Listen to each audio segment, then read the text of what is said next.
Hello, friends. This is Lupa Banerjee from Dallas, Texas. Today, I'm going to present my reading from a very special book of prose poems, What's Wrong with Us Kali Women, a collection of prose poems penned by Anita Nahal, published by Kelsey Books. And I want to let you all know that since today is March 31 here in this part of the globe, it is the end of March. March is the Women's History Month, as we all know. And just the very next day, April 1, will be the start of April, which is the National Poetry Month. So today, in a sense, I'm going to celebrate the essence of womanhood and also the essence of poetry, both of which is reflected so strongly, so poignantly in Dr. Anita Nahal's poems.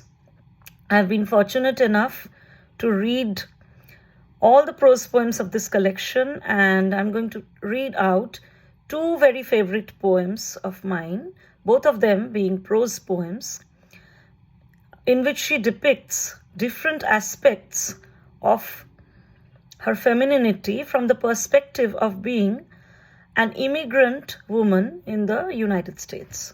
So the very first poem, which I'm going to read out from the collection, is Spilt Milk in Native and Foreign Lands, a beautiful poem.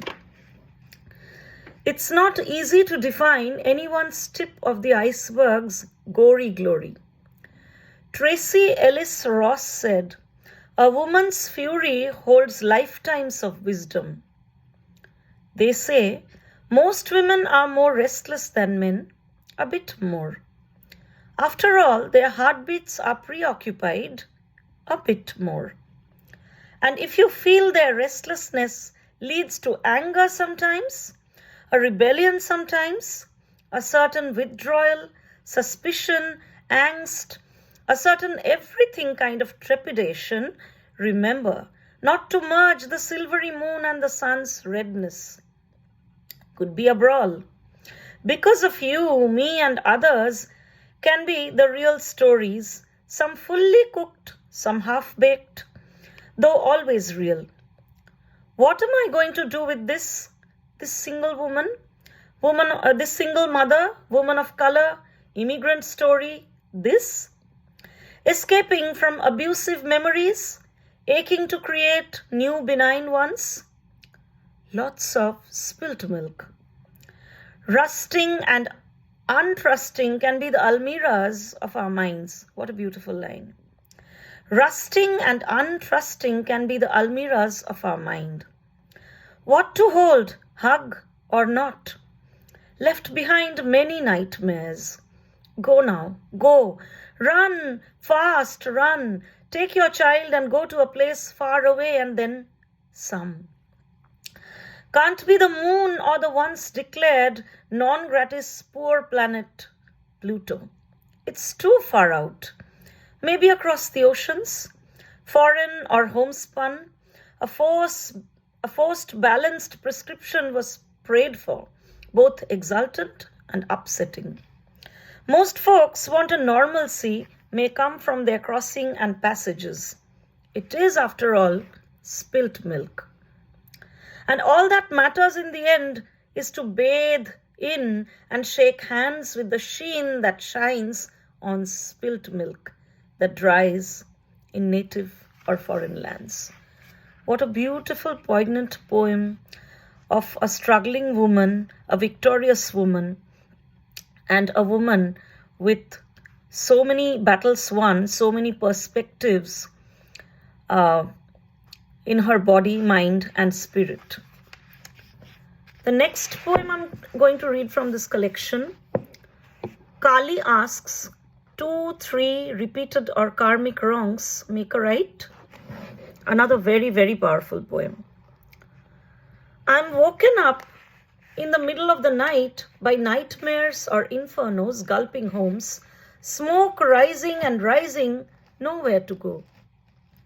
I'm woken up in the middle of the night by the squeals of tornadoes and tempests volleying up their impenetrable bodies against weaker souls. I am woken up by whispers, innuendos, pleas, and gasps, woken up by jolts of human tongues spitting out the most punitive words to demean, to deride, to kill. 2 wrongs, 3 wrongs, repeated wrongs, karmic wrongs. The loop keeps looping. No one to pull, rein in, or break the cursed circle to commence afresh. My skin scalds, my skin corrugates, my skin festers. I don't give up.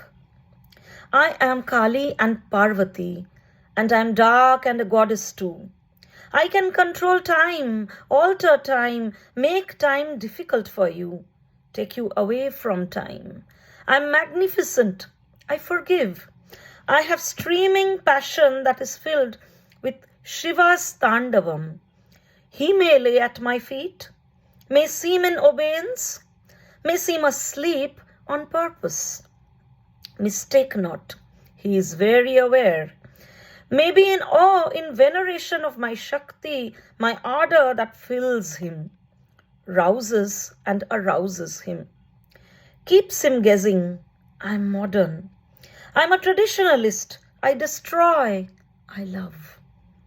And I make love in all my forms and moods. And I'm just. I'm benign. I see much more subterranean than my third eye.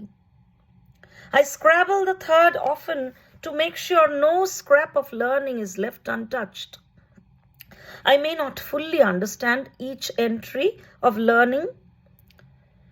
I may not fully understand each entry in my brain cells, but I seek it. Let it rest in the sun, marinate, not curdle. I caress it. I prod it.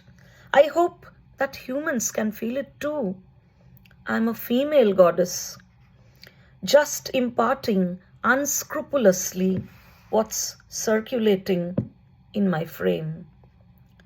Kali is the goddess, the protector goddess, the goddess of protector against evil. And Parvati is goddess of fertility. Shiva is the god of destroyer, and Tandavam is his cosmic dance performed by Shiva. And Shakti signifies power. So such a beautiful, fierce poem of feminine energy, the creative feminine energy of Kali, Shakti, Parvati. Thank you, Dr. Anita Nahal, for writing this book. And I can feel the various layers of deep insights of womanhood manifested through each poem, very strongly, subtly, with a beautiful message in each one. Thank you for giving me the opportunity to read this poem. And I will come back with another session now that the National Poetry Month is just around the corner. Bye to you all, friends. Stay happy. Live in poetry.